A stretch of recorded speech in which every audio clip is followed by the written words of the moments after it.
Ahora sí, acompáñenme al libro, a la carta a los Hebreos, capítulo 7.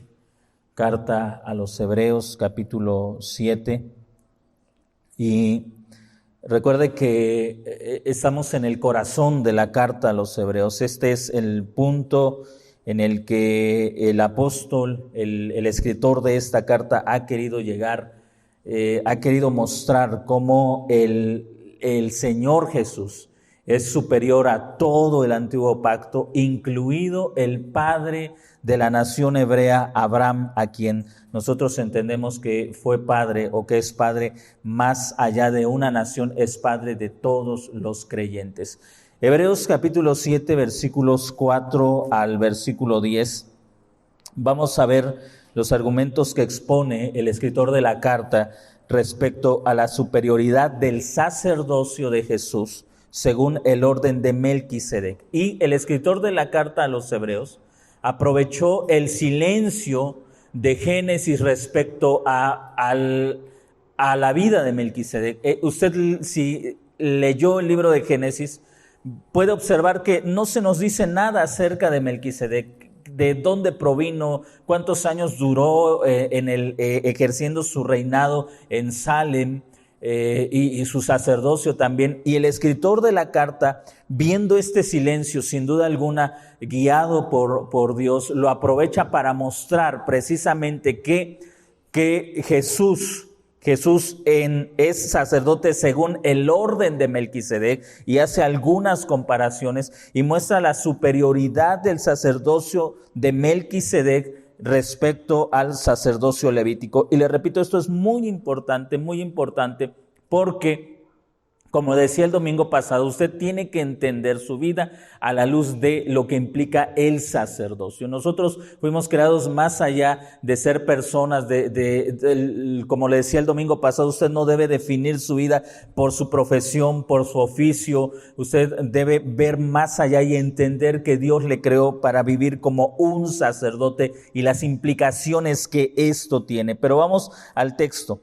En el verso 4 leemos lo que el escritor de la carta escribe para la iglesia y para nosotros también, que somos los creyentes del nuevo pacto. Considerad pues cuán grande era este, es decir, Melquisedec, a quien Abraham, el patriarca, dio el diezmo de los despojos. Y en verdad, los de los hijos de Leví que han recibido el sacerdocio tienen mandamiento de exigir diezmos al pueblo según la ley, es decir, de sus hermanos, aunque ellos también sean descendientes de Abraham.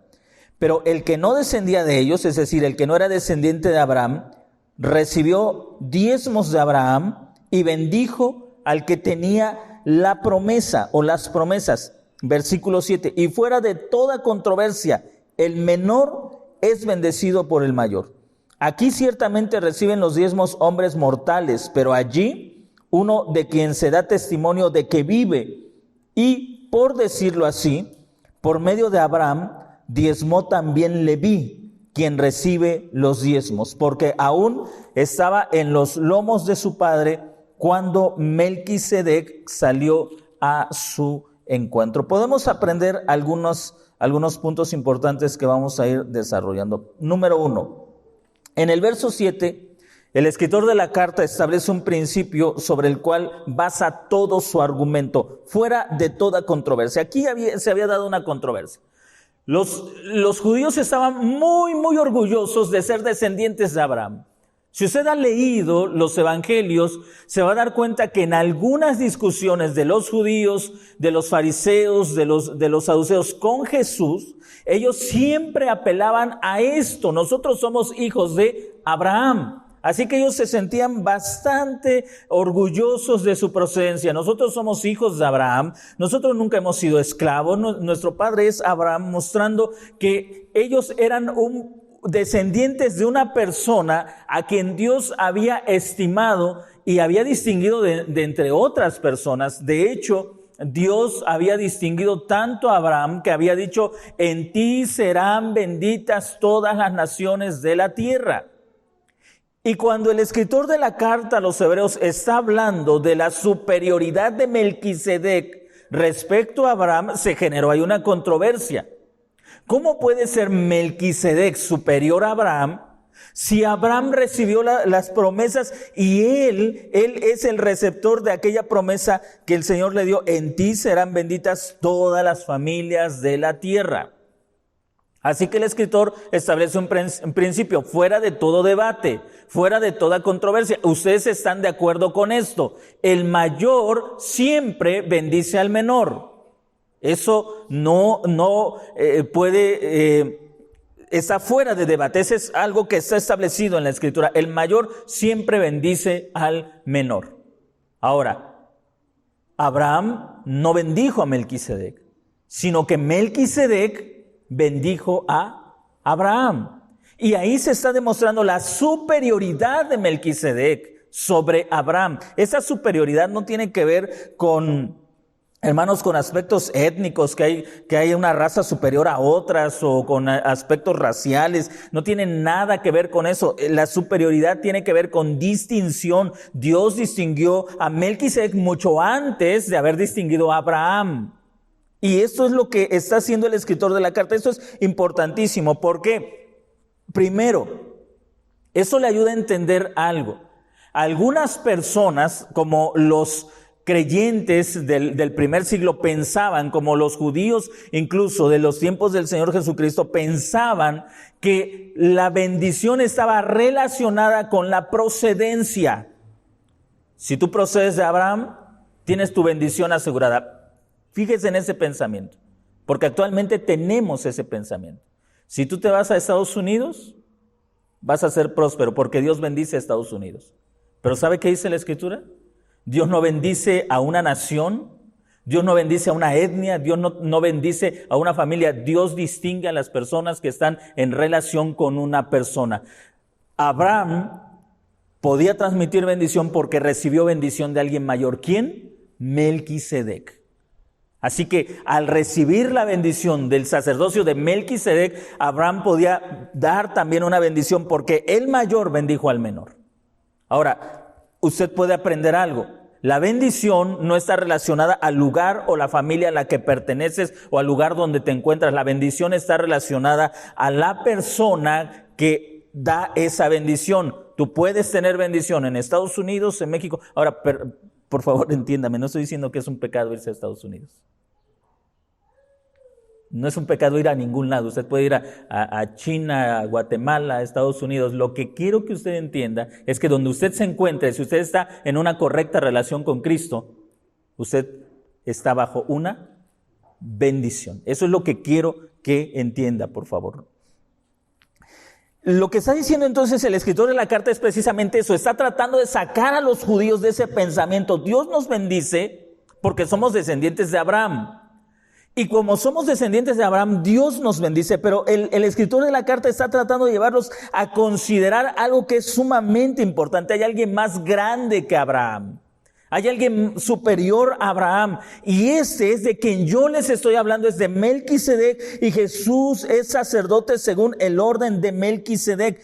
Vea el argumento del versículo 4. Consideren pues, pongan en su mente, recapaciten, mediten, piensen en esto. Qué grande era este Melquisedec, a quien Abraham el patriarca, y noten la expresión, Abraham el patriarca, el padre de nuestra nación, este hombre tan distinguido entre nosotros, tan grande entre nosotros. El término patriarca solamente se utiliza en relación a tres personas: Abraham, David, Jacob e Isaac. En relación... Vamos a ver a Jacob y a Isaac como la fuente de los 12 patriarcas, pero el término patriarca específicamente solo se aplica a David, el patriarca, a Abraham, el patriarca, y a los padres de la nación, a los 12, en un sentido de singularidad, los patriarcas, los padres de la nación, porque son los descendientes de Jacob. A nadie más. Esto habla de lo distinguido que era Abraham. Pero lo que está haciendo entonces el escritor de la carta es decir, Abraham sí es el patriarca, el que recibió las promesas. Sin embargo, había alguien más grande que él, a quien el patriarca Este personaje tan singular, tan importante, tan grande, dio los diezmos de los despojos. Quiero hacer algo en esta tarde, explicarle lo que el texto está diciendo acerca del sacerdocio melquisedeano y también tomar un tiempo para que usted entienda este tema acerca de los diezmos. El tema de los diezmos es algo tan debatido desde hace mucho tiempo.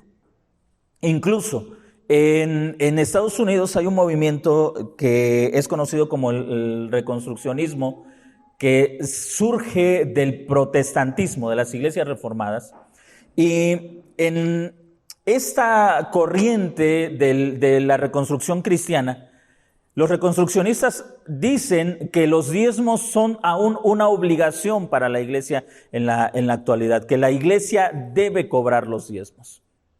Y que una de las razones por las cuales la sociedad está tan depravada, tan pervertida, es porque la iglesia ha dejado de cobrar los diezmos y de usar los diezmos para lo que se debe usar. Yo quiero explicarle, enseñarle lo que la Biblia dice acerca del diezmo y mostrarle que la iglesia del Nuevo Pacto no debe, si he entendido correctamente, el Nuevo Pacto no debe cobrar los diezmos, porque estamos hablando de algo que es una administración completamente distinta a la del Antiguo Pacto. Pero poco a poco voy a ir avanzando en esto, y si usted va teniendo preguntas puede hacerlas con toda libertad. Ahora note usted, verso 4, Abraham el patriarca dio el diezmo de los despojos. La palabra despojo implica lo mejor, o significa lo mejor, lo más exaltado. Ahora, note esto, Abraham no dio diezmo de su riqueza.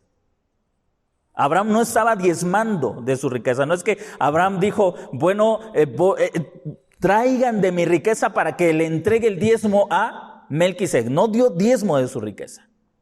No dio un diezmo semanal, ni mensual, ni anual. Dio un solo diezmo.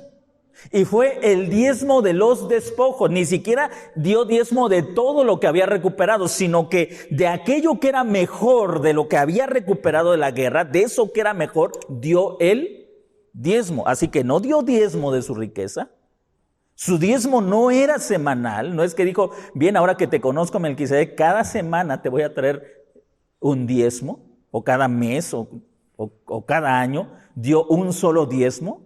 No era de su riqueza, tampoco era de todo lo que tenía, de lo que había recuperado de la guerra, era diezmo de los despojos. Le invito a que usted busque la palabra despojo en una concordancia bíblica, griego-español, y va a ver que la palabra despojo ahí significa lo mejor, lo de la punta, de lo que es considerado lo mejor. Así que Abraham estaba diezmando, pero no estaba diezmando de su riqueza. Ahora, note entonces que aquí está mostrando, en la actitud que Abraham tiene hacia Melquisedec, está mostrando que Melquisedec es superior a él porque él está diezmando, está entregando de lo que había recuperado, de lo mejor que había recuperado de la guerra, se lo estaba entregando a Melquisedec. Ahora, observe el versículo 5. Este versículo 5, hermanos, me parece que es contundente, es muy claro, y no hay manera de hacerle una exégesis diferente a lo que con claridad se está diciendo. Y en verdad, ahora, recuerde usted esto, cuando el escritor de la carta está escribiendo, todavía hay templo, todavía hay sacerdocio. Es muy probable que la carta a los hebreos haya sido escrita entre el 65, 66, todavía hay templo, todavía hay sacerdocio. En verdad, los de los hijos de Leví que han recibido el sacerdocio, ¿qué está viendo usted ahí? Que no todos los hijos de Leví eran sacerdotes. No todos los hijos de Leví habían recibido el sacerdocio, sino que de entre los hijos de Leví que han recibido el sacerdocio, note, tienen mandamiento de exigir los diezmos. No todos los levitas podían cobrar los diezmos. Solo podían cobrar los diezmos, ¿quiénes? Los que estaban en el sacerdocio. Ahora, ¿sobre la base de qué cobraban los diezmos? La ley. tienen mandamiento de exigir. La palabra exigir implica derecho, autoridad, algo que les pertenece. La ley les da el derecho de exigir diezmos al pueblo, según la ley, dice nuestro texto. En verdad, los de los hijos de Leví que han recibido el sacerdocio tienen mandamiento de exigir diezmos al pueblo según la ley. Ahora, si pasáramos a una aplicación rápida, entonces lo que hace la Iglesia Católica de cobrar diezmos anuales a los creyentes es ¿correcto o incorrecto? Es incorrecto. Lo que hacen muchas iglesias cristianas de cobrar diezmos semanales a sus congregaciones, ¿es válido o no es válido? No es válido. No hay ninguna ley para la Iglesia del Nuevo Pacto que ponga a los creyentes bajo la obligación del diezmo. Recuerde, aquí estamos, en algunas ocasiones he dicho que esto es muy importante. Si yo cobro el diezmo a la iglesia, aquí hay algo bien importante. Número uno, no lo puedo cobrar en cualquier lugar. ¿Dónde tenían que entregarse los diezmos? En el lugar que yo te señalaré. ¿Y dónde fue ese lugar? ¿San Lorenzo Teotipilco? Jerusalén. Ahí se tenían que llevar los diezmos. Segundo, ¿quiénes los deberían de cobrar? Los sacerdotes. ¿Los sacerdotes de qué familia eran? De la familia, ¿sí? No de la familia Sánchez, Martínez, González. De la familia de Leví. Vamos viendo que el texto es muy claro, o sea, ni para dónde hacerle buscarle otra interpretación. Hermanos, hay textos que son tan claros que explicarlos los complica. O sea, son demasiado claros como para buscarles otra explicación. En verdad, los de los hijos de Leví, note, hijos de Leví, que han recibido el sacerdocio. Los hijos de Leví, no todos, los que han recibido el sacerdocio, tienen mandamiento de exigir, tienen derecho de cobrar los diezmos al pueblo según o de acuerdo a qué. De acuerdo a la ley. Ahora, ¿qué dice la ley sobre los diezmos? Vamos a ver lo que la ley dice sobre los diezmos. Acompáñenme a estas citas. Primero, bajo el antiguo pacto había tres clases de diezmo. Tres clases de diezmo. El diezmo de los levitas, el diezmo festival y el diezmo de los pobres. Así que, hablando de porcentajes, el pueblo al año estaba pagando aproximadamente un 25%. Un 25% estaba pagando, ¿sí? O sea, no nada más estaba dando el 10%, porque había tres clases de diezmo. El diezmo de los levitas, el diezmo festival y el diezmo de los pobres. Tres diezmos que se le cobraba al pueblo de Israel. Recuerde, el diezmo era un impuesto, ¿sí? Era el ISR que tenía que pagar el pueblo de Israel, el impuesto sobre la renta que tenía que pagar anual. Tenía que pagarlo. Por eso cuando usted lee Malaquías, capítulo 3, que es uno de los textos más usados en iglesias de la prosperidad, iglesias carismáticas, usted va a leer que el Señor pregunta, ¿robará el hombre a Dios? Cuando una persona no paga un impuesto, ¿cómo se le cataloga? Robo.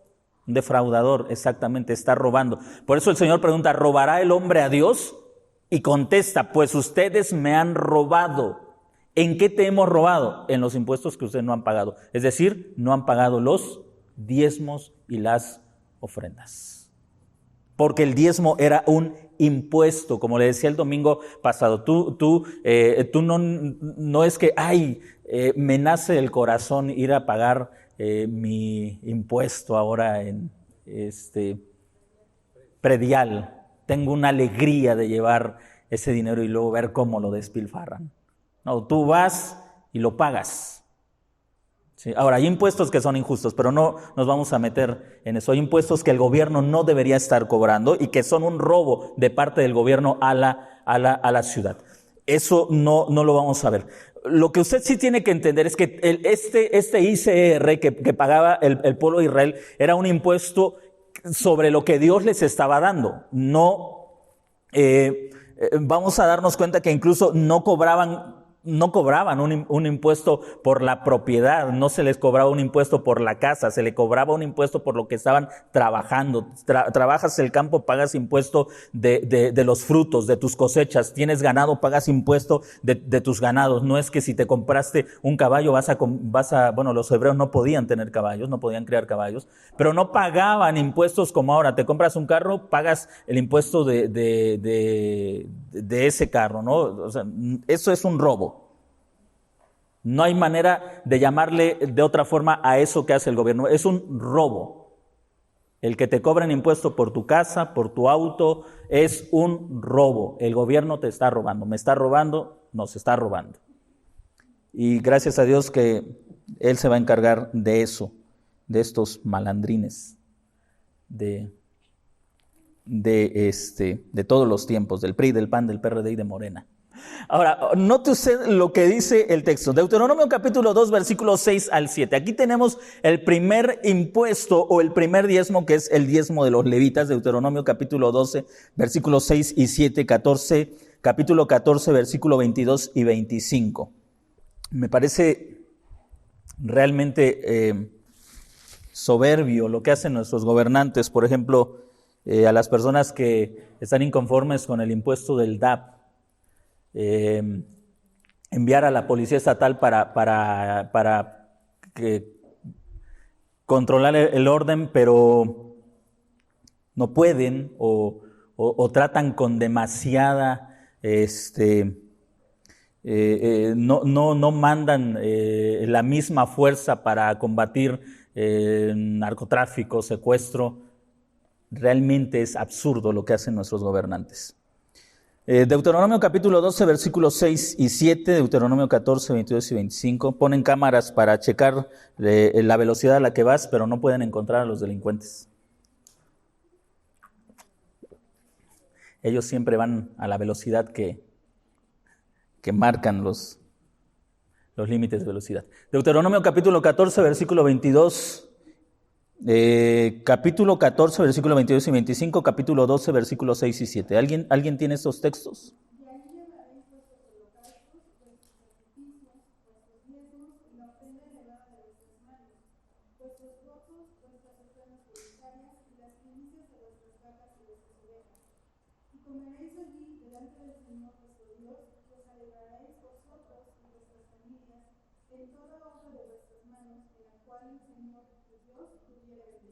Muy bien, ese es el diezmo festival, Deuteronomio capítulo 12, versículos 6 y 7, leíste, ¿verdad?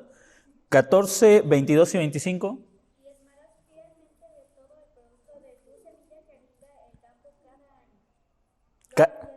Sí, continúa, perdón. Lo cambiarás por dinero y tomando el dinero en tu mano irás al lugar que Yahweh tu Dios haya escogido. Muy bien, cada año, este diezmo festival se entregaba cada año y el lugar, este diezmo era también como una manera en que Dios le estaba inculcando a la nación de Israel a disfrutar de su trabajo. Se juntaba el diezmo de toda la nación del pueblo, de todo el pueblo, se llevaba a Jerusalén. Los que no podían llevar el producto tenían que cambiarlo por dinero y llevar dinero, y allá en Jerusalén alegrarse delante de Dios, comer de todo lo que había, de todo lo que se había llevado, una muestra de gratitud. Esto a mí me parece que es importantísimo, aunque esto ya no es una ley para nosotros. Creo que queda un principio que es importante recordar. La iglesia tiene que aprender a disfrutar de lo que el Señor le da. Debe alegrarse en lo que Dios le da. Entonces, una comida al año como una expresión de gratitud por todo lo que Dios nos ha dado a lo largo de ese año es una muestra de decir: el Señor nos ha prosperado. El Señor ha bendecido nuestro trabajo, ha prosperado la labor de nuestras manos. Esta era una forma de recordarle a la nación de Israel: tu prosperidad es el resultado de mi bendición. Ahora alégrate delante de mí. Gózate delante de mí, muestra esa gratitud delante de mí. Ese es el diezmo festival. Ese era un impuesto obligado. Ellos tenían que pagarlo, tenían que llevar, pero también tenían que disfrutar de ese diezmo que llevaban. Vamos a ver el diezmo de los levitas. Levítico 27, versos 30 y 33. Levítico capítulo 27, versículos 30 al 33.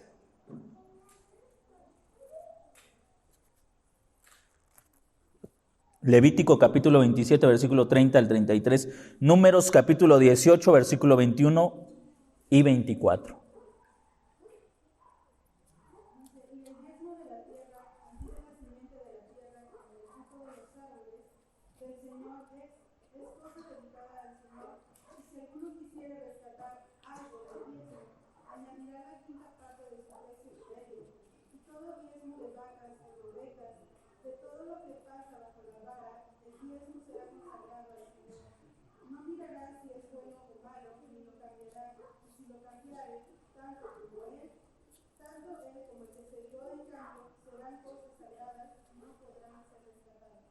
Muy bien. Eso fue Levítico 27, ¿verdad? Vamos con Números 18, verso 21 y 24. Y he aquí yo he dado a los hijos de Leví todos los diezmos en Israel por heredad, por su ministerio, por cuanto ellos sirven en el ministerio del tabernáculo de reunión. 21. Ajá. 24, porque a los levitas he dado por heredad los diezmos de los hijos de Israel, que ofrecerán a Jehová en ofrenda, por lo cual les he dicho, entre los hijos de Israel no poseerán heredad. Muy bien. Ahora, ¿se da cuenta cuál era el propósito de los diezmos? Era sostener. Los levitas, los sacerdotes tenían una función también de gobierno. Eran los funcionarios de la teocracia, ¿sí? Eran los funcionarios de la teocracia, Dios gobernando al pueblo a través del sacerdocio. Y Dios había destinado que sus funcionarios, que los sacerdotes, tuvieran su sustento a través de la recaudación de este impuesto anual. Igual, cada año se recaudaba de lo mejor de la tierra, se llevaba el diezmo de la cosecha, perdón, no de lo mejor, sino el diezmo de la cosecha, se llevaba también el diezmo de los animales, del ganado, para el sustento de los levitas. ¿Por qué? El texto lo explica, porque Dios no le dio porción de tierra a los levitas. Los levitas no tenían una propiedad para sembrar, para criar animales, no tenían esa propiedad. Ellos eran funcionarios del templo, funcionarios de la teocracia, servían al templo, su trabajo era completamente dedicado a las funciones del templo, de enseñar la ley, de hacer... Usted lee Levítico, de hacer juicios, por ejemplo, en el libro de Levítico habla acerca de que ellos tenían que distinguir una persona enferma de una persona sana, tenían que decir qué es lo que la persona enferma tenía que hacer, problemas entre un matrimonio, cómo se tenían que resolver. Esa era la función de ellos. Estaban dedicados a todo lo que tenía que ver con el templo. No tenían ninguna posesión, no decían, esa es mi heredad, esa es mi tierra, esos son mis campos, son mis cultivos, ese es mi ganado. No tenían lo que las demás tribus, lo que los demás naciones o las demás tribus de Israel tenían. Así que, ¿cómo se sustentaban? A través de los diezmos. A través de los diezmos.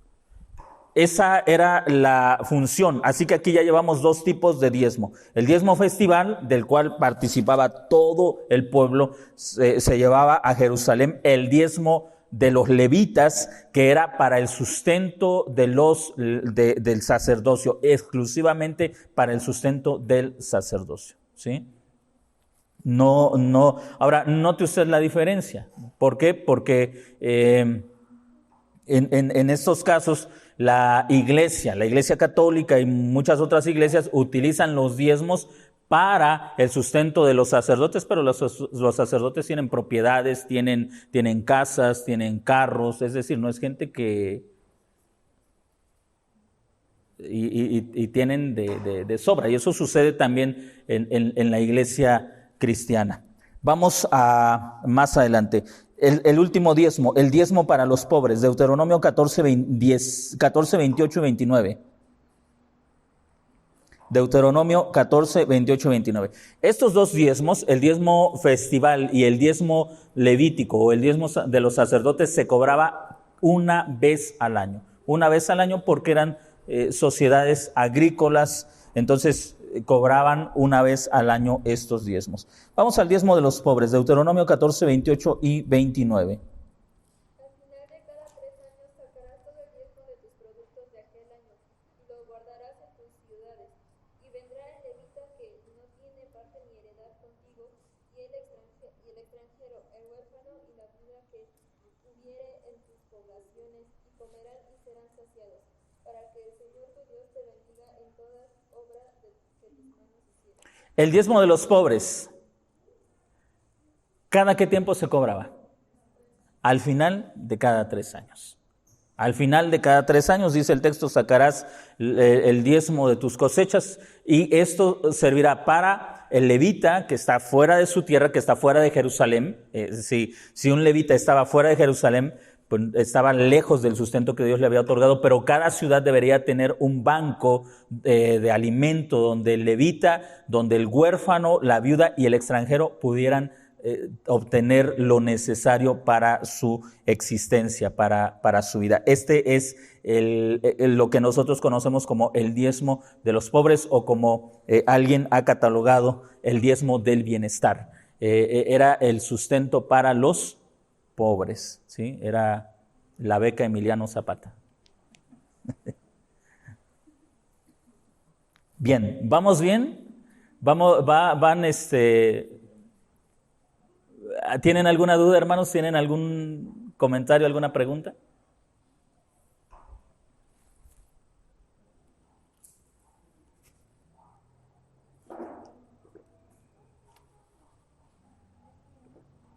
¿Vamos bien, hermanos? Los veo con caras de dudas. Pueden preguntar, pueden preguntar o comentar. Si ustedes tienen algún comentario, también pueden hacerlo.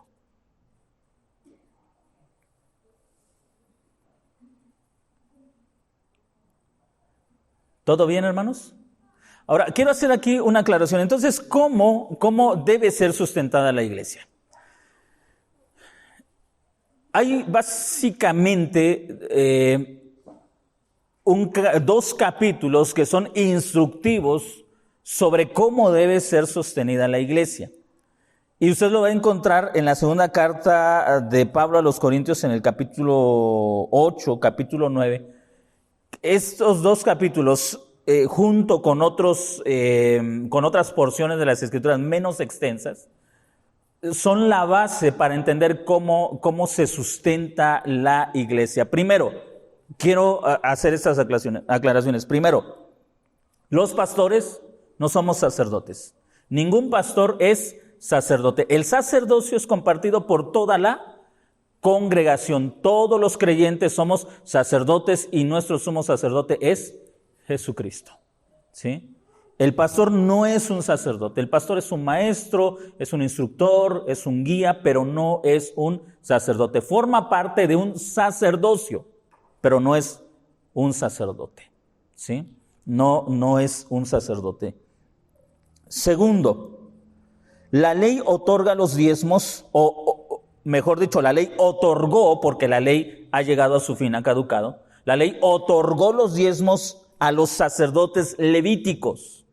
Eso también no puede ser interpretado de otra manera. La ley no le otorga los diezmos a la iglesia. Hay iglesias que cobran los diezmos no para el mantenimiento del pastor, sino para obras, para construir escuelas, para hacer orfanatorios. Incluso ahí, aunque sus intenciones son buenas, la ley caducó y la ley no le otorga los diezmos a la iglesia. Se los otorgó al sacerdocio levítico, solamente al sacerdocio levítico.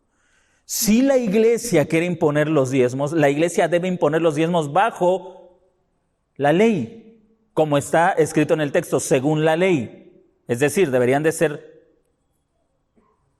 3 diezmos, 2 diezmos anuales y un diezmo cada 3 años, pero tendría que ser bajo los principios de la ley, llevados a un lugar en concreto.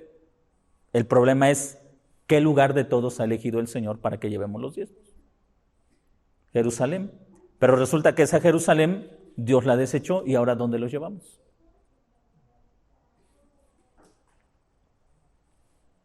Como sea, no puedes aplicar una parte de la ley y dejar otra fuera. El apóstol Pablo en la carta a los Gálatas es muy concluyente. Y también el apóstol Santiago. El que quebranta un punto de la ley ha quebrantado toda la ley. Tú pagas diezmos, pero no los pagas en el lugar donde debes, estás quebrantando la ley. Así de sencillo. Tú cobras diezmos, pero no los cobras en el lugar donde debe y bajo las condiciones que debes, estás quebrantando la ley. No puedes decir esto sí y esto no. Esto sí porque Dios te va a bendecir y esto no porque ya no estamos bajo. Entonces entramos en serios problemas de incongruencias. ¿Cómo debe sostenerse la iglesia? Aunque el pastorado no es un sacerdocio, el pastorado sí es un ministerio, es un trabajo, es una labor. Es una profesión, es el ejercicio de un trabajo. Vaya conmigo a la segunda carta de Pablo a los Corintios, capítulo 9, versículos 6 y 8. Mire lo que dice o lo que escribe el apóstol Pablo a la iglesia para enseñarlos. Recuerde que aquí está el apóstol Pablo tratando 2 aspectos. Primero, la necesidad de los pobres. Y segundo, también el trabajo del ministerio, el trabajo del pastorado. Si el apóstol Pablo creyera que la iglesia del Nuevo Pacto todavía estaba bajo la ley mosaica, era muy sencillo aplicar la ley y decirles, la ley establece que ustedes deben dar un diezmo para los pobres, porque eso es parte de lo que está tratando. Pero ¿por qué no pide el diezmo? Pablo pudo haber pedido diezmo porque estaba pidiendo ofrenda para los pobres, pero no aplica la ley del diezmo, porque sabe que la iglesia bajo el nuevo pacto no está bajo el pacto mosaico.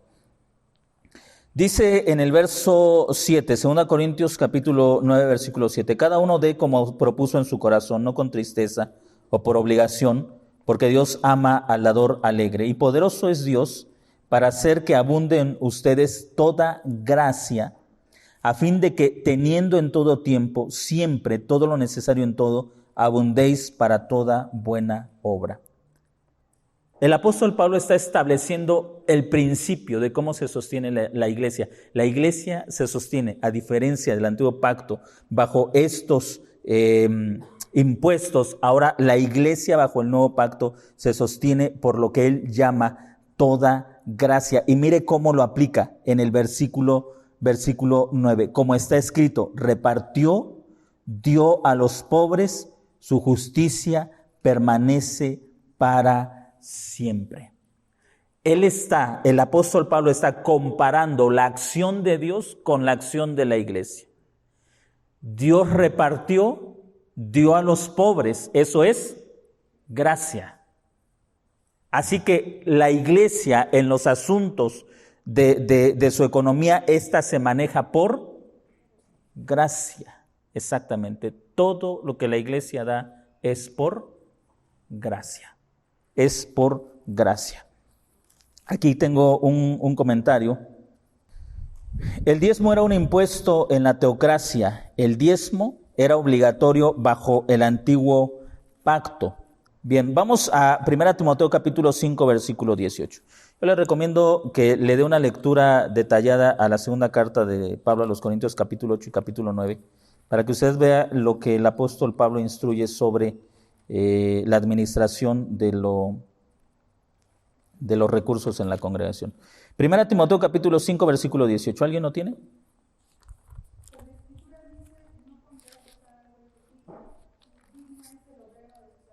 Muy bien. Ahora, en este pasaje, lo que está haciendo el apóstol Pablo es comparar el trabajo del pastor, del maestro, como el trabajo de el buey. Precisamente ayer en la clase del Mesías en los profetas, veíamos un poco de la simbología y aprendíamos que el buey en la escritura, a diferencia del toro, el buey es un toro castrado, y nos habla de poder bajo control. En el Antiguo Testamento y en el Nuevo Testamento, los bueyes representan a los líderes del pueblo, a los pastores, a los maestros, a los jueces, a los ancianos, es decir, personas que han venido a vivir bajo la autoridad de Cristo. Hermanos, el hombre sin Cristo es representado como un toro salvaje haciendo su voluntad.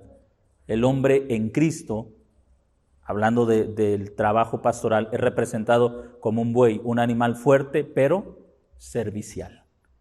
Y el apóstol Pablo aplica esta imagen: no pondrás bozal al buey que trilla. Y luego lo aplica. ¿Qué significa esto? El obrero es digno de su salario. Ahora, note lo que está haciendo el apóstol Pablo. No está aplicando los diezmos para el pastorado, sino que está hablando de un trabajo que merece un salario. ¿Se da cuenta usted de la diferencia?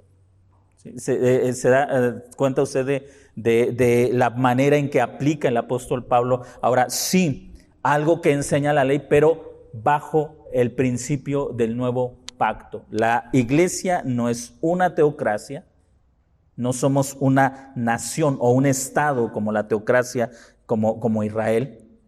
Y esto también nos enseña que la administración de los recursos económicos es completamente diferente. ¿Todo bien? ¿Sí? ¿Seguros? Ok, vamos a seguir adelante. ¿No hay dudas entonces? ¿Sí podemos diferenciar entonces entre el diezmo, que era un impuesto obligatorio? ¿Sí? Y que Israel tenía tres clases de diezmo. 2 anuales y 1 cada 3 años. Así que ellos venían pagando en promedio cada 3 años un 30%, más o menos. Algunos hacen ese cálculo. Y un 25% anual. Entonces, porque tenían que separar también para el diezmo que iban a pagar cada 3 años. Entonces, no estamos hablando de un impuesto solamente del 10%, como actualmente incluso se piensa que lo hacía la nación de Israel, sino que estaban pagando un 25% aproximadamente anual. Cada año estaban pagando esos impuestos. Cuando la iglesia, o más bien cuando el antiguo pacto cesa, la ley cesa, ahora la iglesia funciona en una forma diferente. La iglesia no paga impuestos, es decir, ustedes no vienen a pagar un impuesto, ¿sí? Aquí quiero que también entiendan algo. El trabajo del pastor, como lo expresa, regrese conmigo ahí a la primera carta del apóstol Pablo a Timoteo en el capítulo 5, versículo 9, ¿verdad?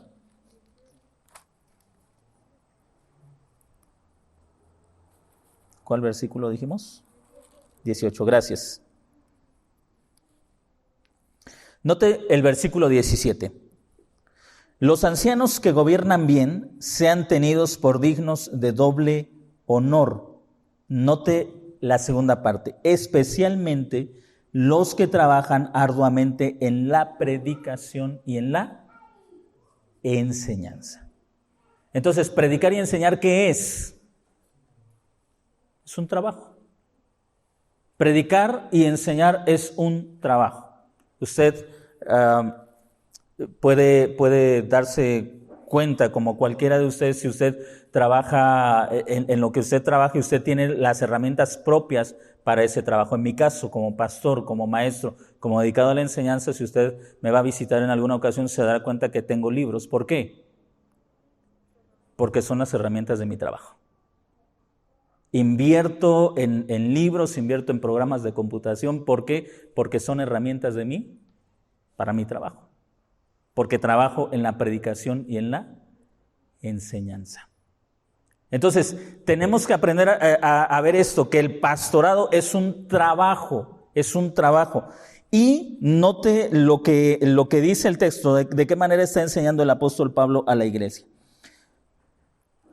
especialmente los que trabajan arduamente en la predicación y en la enseñanza, porque la Escritura dice, y aquí no aplica Pablo ningún texto de la ley que hable del diezmo, sino que aplica el principio de relación o de simbolismo, porque la Escritura dice, no pondrás bozal al buey que trilla, y digno es el obrero de su salario.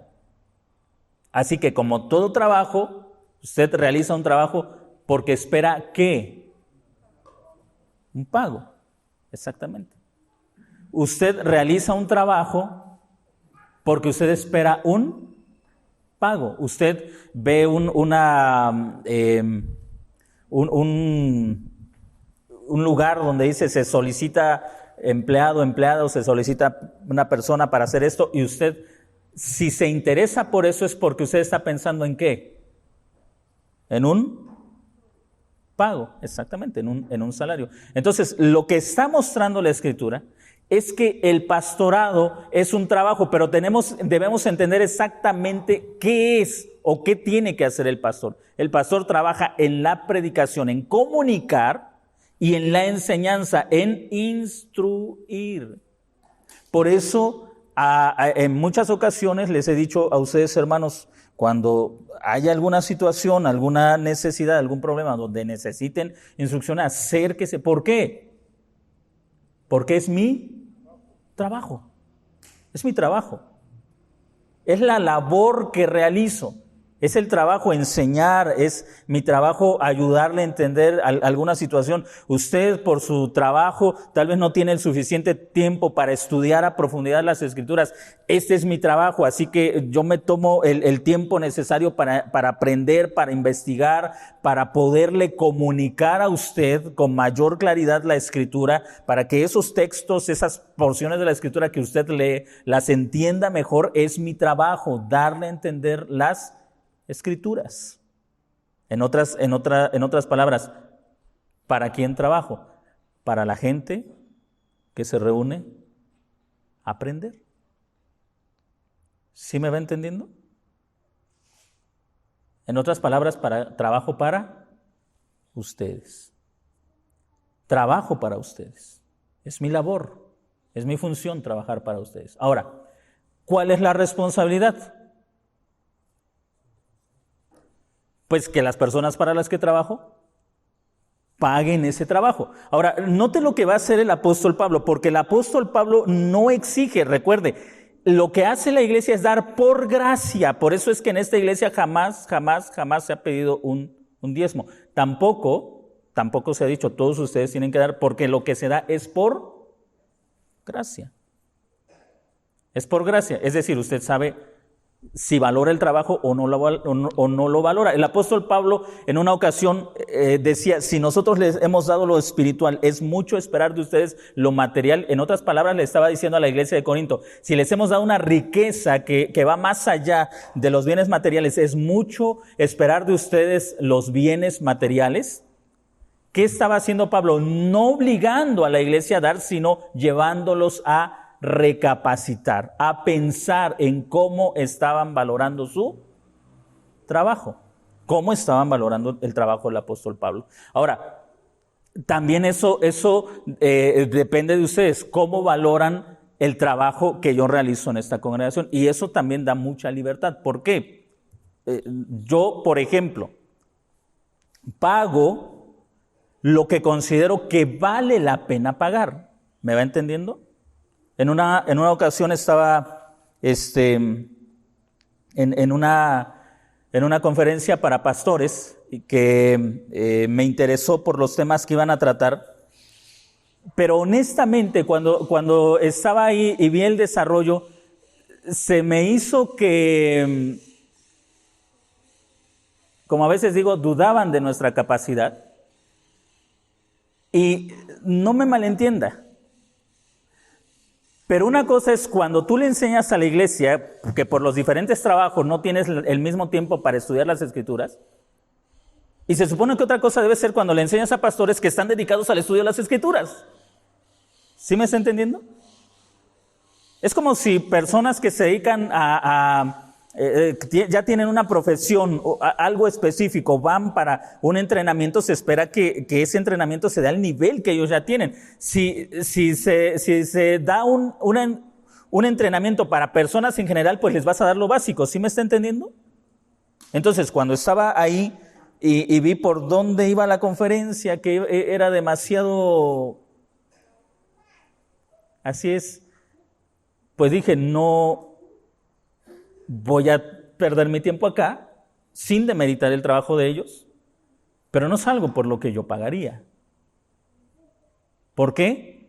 Porque se supone que estás con gente que se dedica al estudio de la palabra de Dios y tienes que llevarlos a una mayor profundidad, a un mayor entendimiento de eso, darles recursos mucho más abundantes, no tratarlos como si fueran... Exactamente. ¿Cuál es la otra palabra? De aquellos que no se dedican profesionalmente a algo, sino nada más... sí, bueno, por ahí va, no recuerdo exactamente. Lo que está diciendo el apóstol Pablo, regresando ahí en la primera carta a Timoteo, en ese versículo 18, que el trabajo de la predicación debe ser arduo, es decir, tú tienes que aprender a reconocer quién está trabajando arduamente. ¿Cómo sabes que alguien está trabajando arduamente en la predicación y en la enseñanza? Por la forma o por lo que te está enseñando. Así que la predicación requiere entrenamiento, requiere investigación, requiere tiempo, requiere que se haga ese trabajo para que se pueda ofrecer a la iglesia la enseñanza propia necesaria para ellos. ¿Cómo se corresponde? Dice, no pondrás bozal al buey que trilla. ¿Entiende usted la imagen? No puedes en esa sociedad agrícola poner a uno de estos animales a trabajar tanto y que no coma de lo que está trabajando. ¿Sí me está entendiendo? Pero note cómo Pablo no aplica la ley diciendo el diezmo para los pastores, para los maestros, no, sino aplica un principio de simbolismo, de equivalencia. No pondrás bozal al buey que trilla. El obrero es digno de su salario. El obrero es digno de su salario. Así que pensé en hacer esta explicación, ya que el escritor de la carta a los Hebreos habla acerca de los diezmos, el por qué en esta iglesia no se cobran los diezmos, pero que también usted pueda valorar o entender el trabajo que es el pastorado, lo que implica el pastorado, el trabajo de la enseñanza, de investigar, de comprar material, de comprar libros, recursos, para seguir profundizando en el estudio de la palabra de Dios y para que al explicar la palabra de Dios a la iglesia pueda tener una comprensión mejor de las Escrituras. Y para eso se requiere herramienta, y para eso también es que el pastor debe estar trabajando, debe estar laborando. Hermanos, ¿alguna pregunta? ¿Alguna duda? Sí. Una buena pregunta. Vamos a cortar aquí ¿ya está? Ok. Alma pregunta algo que es importante. ¿Qué pasa si la iglesia no sostiene a los pastores, a los maestros, a los ancianos de la congregación? Hay dos aspectos en los cuales el apóstol Pablo enseña. El apóstol Pablo, al entender que la iglesia, a diferencia de la teocracia del antiguo pacto que se manejaba por impuestos, la iglesia bajo el nuevo pacto se maneja por donativos o por gracia, él no exige a ninguna iglesia.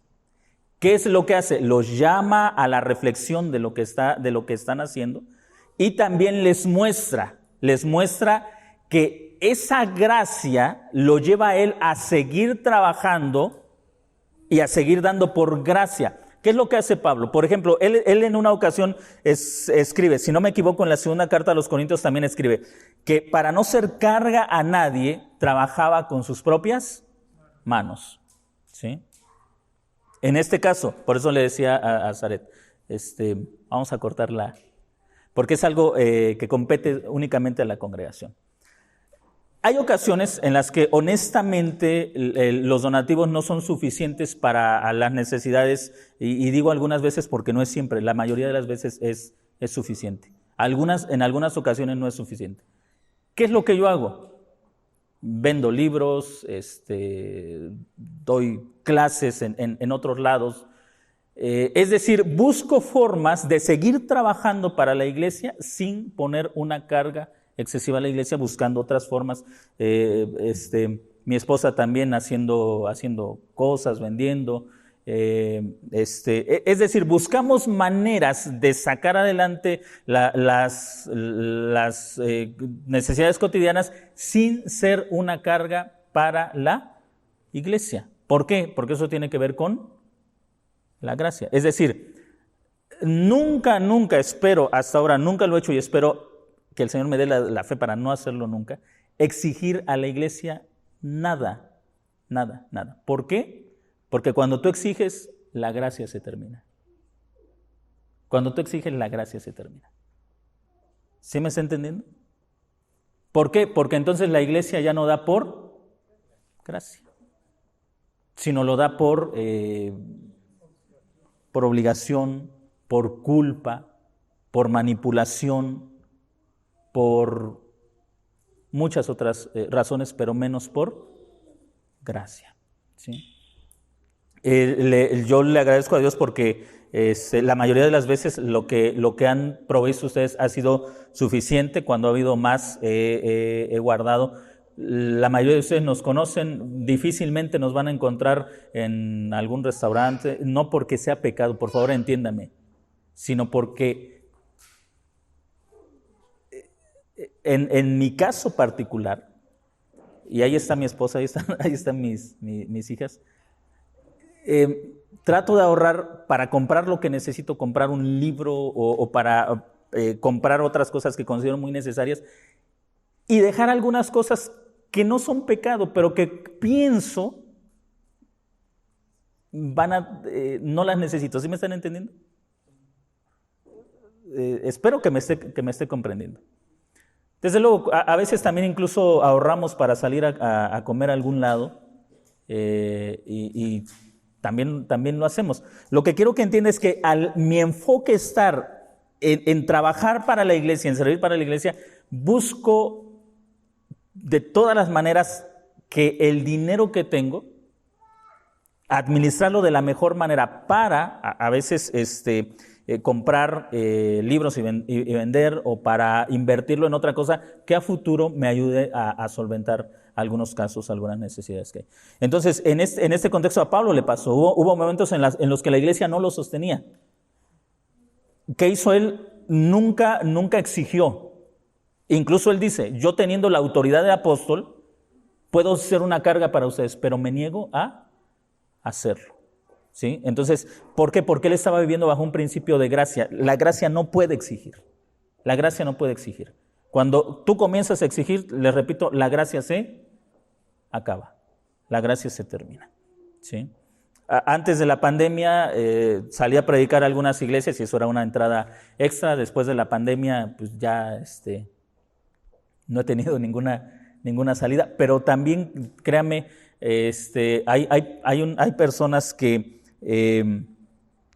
no son cristianas, que conozco y que en alguna ocasión de repente me encuentro, me ven y me dan, me dicen pastor hasta me dicen pastor y a veces yo, ¿pero por qué me dice pastor? Yo soy pastor de ustedes. Me dicen pastor para alguna necesidad que tenga y eso lo guardo para alguna necesidad o para hacer le repito, para comprar libros y vender o para hacer algún negocio que me genere una ganancia extra. Sobre todo viniendo de trabajo de comercio, pues mi mente es muy comercial. Sí. Pero mi pregunta era más sobre la iglesia. O sea, Pablo hizo eso, ¿no? Para sostenerse, como usted dice también. Uh-huh. Pero en la iglesia, Dios, ¿cómo opera con la iglesia en cuanto a no hacer eso?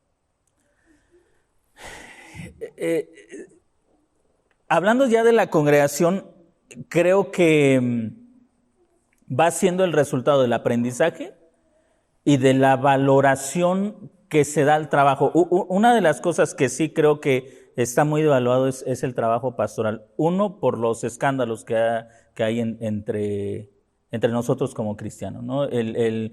Pastores que se enriquecen desmedidamente y que a veces a través de la manipulación, a través de formas incorrectas. Eso hace que muchas veces el creyente llegue a pensar, todos los pastores tienen de sobra, o no trabajan y tienen de más. En la medida que la iglesia va entendiendo lo que la Escritura va haciendo, debe ir valorando el trabajo local de sus pastores, porque aquí debe ser el trabajo local o sea, la iglesia debe valorar el trabajo local, dependiendo de cada localidad, deben valorar el trabajo local de sus pastores.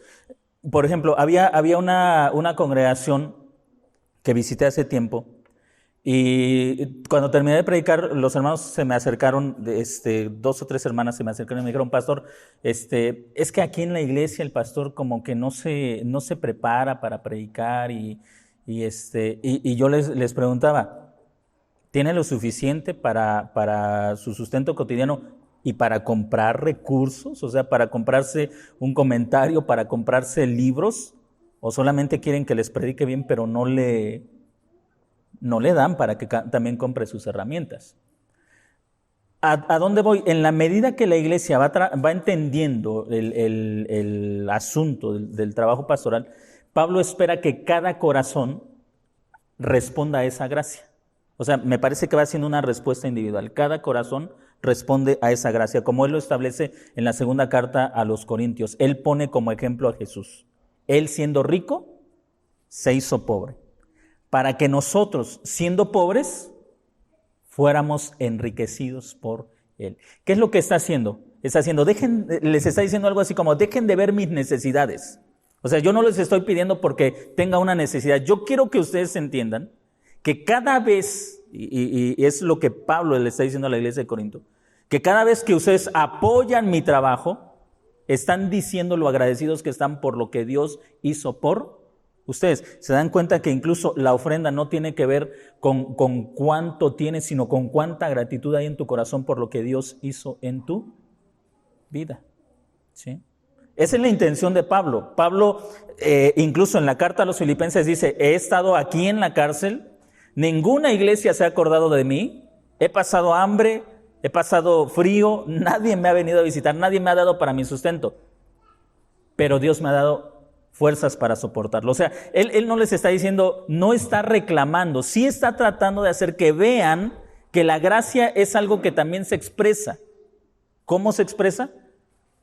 Pues también es nuestra manera de dar. Es decir, si yo entiendo lo mucho que Dios ha hecho en mi vida, voy a ser capaz también de dar a otras personas. Es en cierto sentido lo que les estaba diciendo hace rato. Habrá momentos en los que algunas necesidades no sean satisfechas. Si yo no actúo con gracia, ¿qué creen que voy a pensar? Pues ya voy a dejar este trabajo, mejor me voy a conseguir otro trabajo, voy a hacer otras cosas. Pero yo entiendo lo mucho que Dios me ha dado. ¿Sí me está entendiendo? Entonces, si Él me ha llenado de esa riqueza, mi corazón no puede ser mezquino. No puede ser mezquino en el sentido de que uso de mi recurso para seguir sirviendo a la iglesia. ¿Por qué? Porque Dios me ha dado mucho, me ha perdonado, me ha dado herencia entre los santos. ¿Cómo puede ser mezquino mi corazón? Además, como muchas veces lo he dicho, no siempre hay necesidades en mi vida, también ha habido momentos de abundancia. Lo mismo decía Pablo, no siempre he necesitado, también he tenido abundancia. Y eso sucede en todos, ¿no? Igual en sus trabajos, a veces el trabajo no da y a veces da de más, ¿no es cierto? Es decir, el trabajo del pastorado es como cualquier otro trabajo. Hay algunas diferencias, pero básicamente es lo mismo. La esencia es cuánto del evangelio está moldeando tu manera de pensar, ¿sí? Entonces, concretamente, pues, cómo Dios opera en el corazón de los creyentes, yo creo que concretamente opera a través del Evangelio, ayudándolos a entender el Evangelio. En la medida que los creyentes van entendiendo el Evangelio, van entendiendo también que la ofrenda no es, no es un regalo porque lo dan de gracia, pero también es en cierto sentido un salario, es decir, algo que ustedes están pagando por un trabajo que yo estoy realizando. ¿Sí? ¿Alguna duda, hermanos? ¿Alguna pregunta? ¿Algún comentario? Creo que también tiene que ver con el hecho de que como hermanos, entre hermanos, se enseñan unos a otros, ¿no? Sobre compartir esa gracia. Porque a veces cuando tú recibes de algún hermano empiezas a aprender esa parte del Evangelio que a lo mejor no habías entendido, de que el Señor te da, y a veces no es porque te dé mucho, sino que lo que te da es suficiente para compartirlo con otros. Entonces lo que usted dice ahorita, o sea, el Señor trabaja, pero también trabaja dentro de la congregación, con la misma iglesia, hermanos con hermanos. Yo me acuerdo cuando la pandemia, nosotros no estábamos acá, ¿no? Pero cuando mis papás estuvieron muy mal, sabíamos de hermanos que los iban a ver, que les llevaban comida, que les compraban lo que necesitaban de afuera.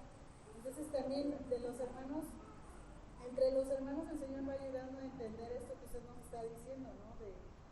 De retribuir esa gracia que hemos recibido, no solo hacia el pastor y los ancianos, sino hacia los mismos hermanos, para poder crecer en amor todos juntos. Así es.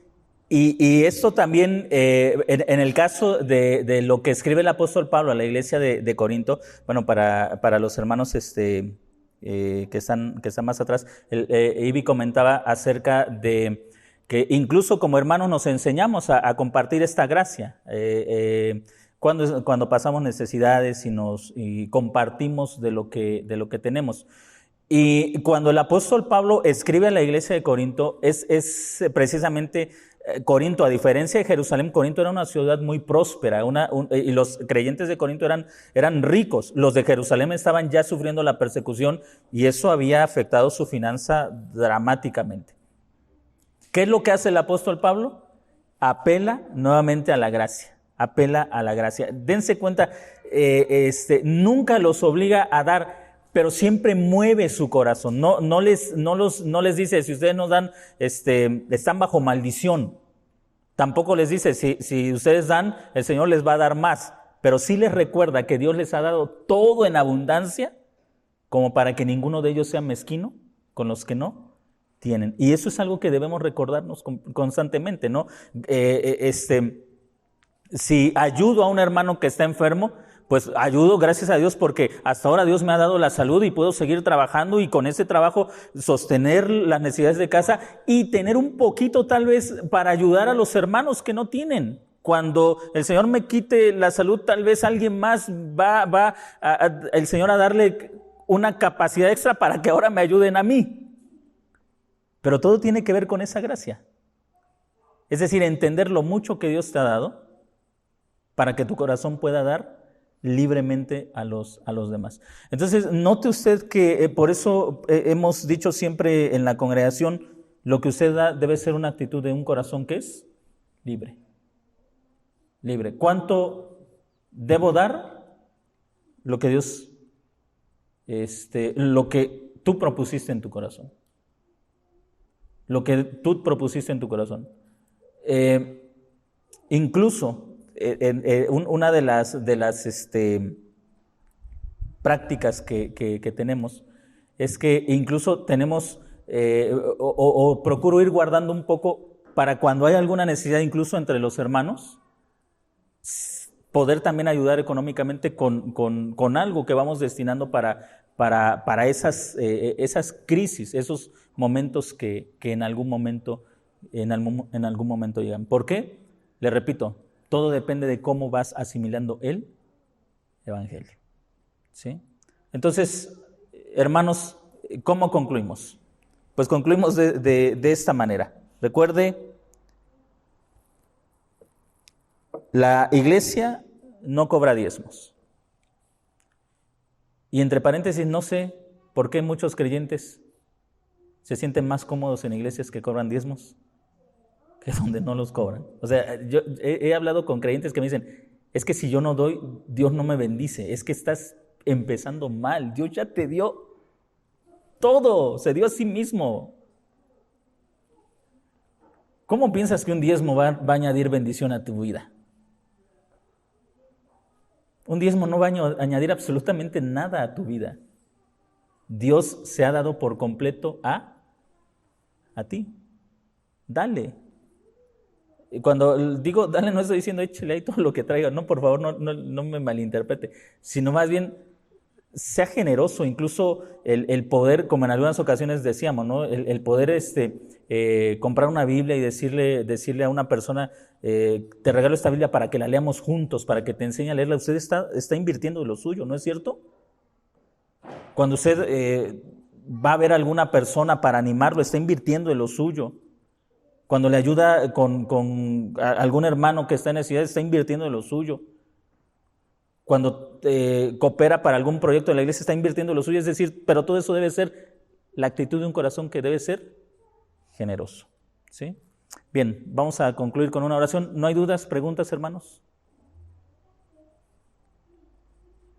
Sí, hermana.